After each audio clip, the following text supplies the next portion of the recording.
watching TV News at 10. A reminder of our top stories this hour.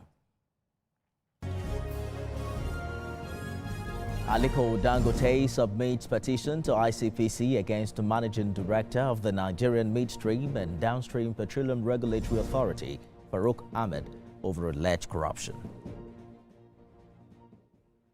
Senate approves 2026 to 2028 medium-term expenditure framework and fiscal strategy paper.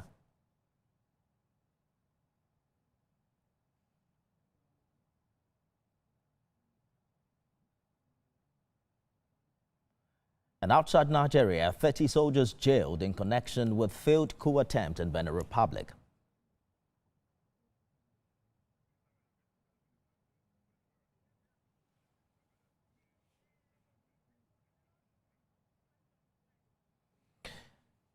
Thanks for staying with us, everyone. Let's get back to our initial coverage earlier on in the news that Aliko Dangote has submitted a petition to ICPC against the managing director of the Nigerian Midstream and Downstream Petroleum Regulatory Authority, Farouk Ahmed. I'm joined now by public affairs analyst Femi Lawson for more on this development. Mr. Lawson, this is not just any allegation. It's coming from Africa's biggest industrialist against the head of Nigeria's downstream regulator.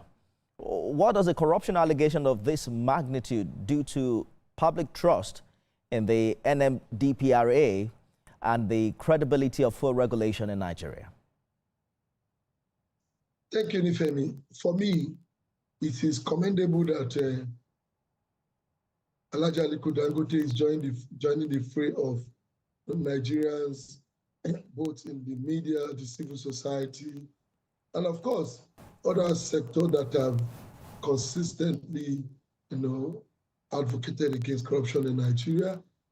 Of course, as a civil society practitioner, I can recall the number of times we sent petitions to the ICPC, FCC, and other relevant anti-corruption agencies over the conduct of public officials in Nigeria. That said, I want to see this beyond the fact that Alhaji Aliko Dangote is being patriotic, but to the extent that this petition by Alhaji Aliko Dangote is not, in my own opinion, driven by our collective aspiration as Nigerians to tackle corruption, but rather, as an attempt to fight someone who he has considered as standing as an obstacle to his business interest. And it is interesting to say that we must remind ourselves that every time you find Alhaji Aliko Dangote in the news, especially when we have to see Alhaji Aliko Dangote sitting before the microphone and camera of media organizations, it is usually not because of issues that have to do with our collective interest as a nation, but that has more to do with his interest as a businessman. And the current war, in my own opinion, is a war between Alhaji Aliko Dangote and the regulators of his business. And anytime Alhaji Aliko Dangote is not a loggerhead with the regulators, you don't find him taking these kind of steps. In this country, we have had people who have been given responsibility to regulate businesses, including the port, authority, food production, and other businesses that Alhaji Aliko Dangote has been involved in the past, but he never felt or he never found any one of these regulators being corrupt to the extent of being petitioned. Indeed, Mr. Lawson, I agree with you to the extent that we've heard from the industrialist more often since the start of the Dangote Refinery. But the refinery has become so important to the country that it matters to a nation. Recall that his decision to reduce the price is some sort of a relief for many Nigerians. For those ordinary Nigerians who already struggle with high fuel prices, and what have you, should they be worried that this controversy could disrupt pricing decisions, issues of licensing, or even enforcement in the downstream sector? I think it is important to correct this narrative that it is the Dangote Refinery's establishment and operation that has led to the decrease in the price of petroleum product or availability. Good. The refinery is contributing its quota, to the availability of PMS and other petroleum products.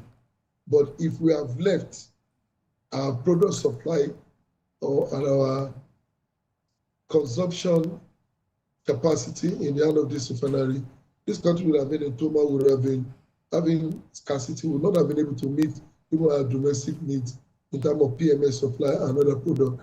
Good that the Dangote Refinery is coming into the sector as a player, but it has not been singularly responsible for price control, of course, for the reduction in prices, as the case may be, or other stability that we have witnessed. In actual fact, if it had not been the role of these regulatory agencies, which Dangote Refinery seems to be fighting every day and night, we would have had a more chaotic situation that would have expected, irrespective of the capacity that refinery is producing. If Dangote is not fighting Pengasam today, it will be fighting Upeng tomorrow. Next tomorrow is fighting NPDRA. Why is Dangote always at loggerhead with regulators? We must be interested in this. Beyond, there is this emotional, attachment that Nigerians are beginning to have, to every claim made by Alhaji Aliko Dangote.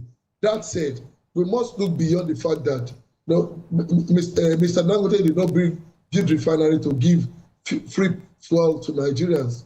Right. Nigerians are buying more than we used to buy when Dangote Refinery never existed. So we must caution against this attempt to always attack the regulators whenever things are not going well. Okay. With the business interests of Dangote. On the aspect of corruption, anybody who is involved in corruption, the government has a duty to probe. But that nonetheless, we must not be emotionally carried away to the extent that will allow Alhaji Aliko Dangote to begin to attack regulators under the guise of trying to be prudent or transparent in his business. Good place to leave it, Mr. Lawson. Femi Lawson live for us on TVC News at 10. Thank you. Well, let's turn our attention now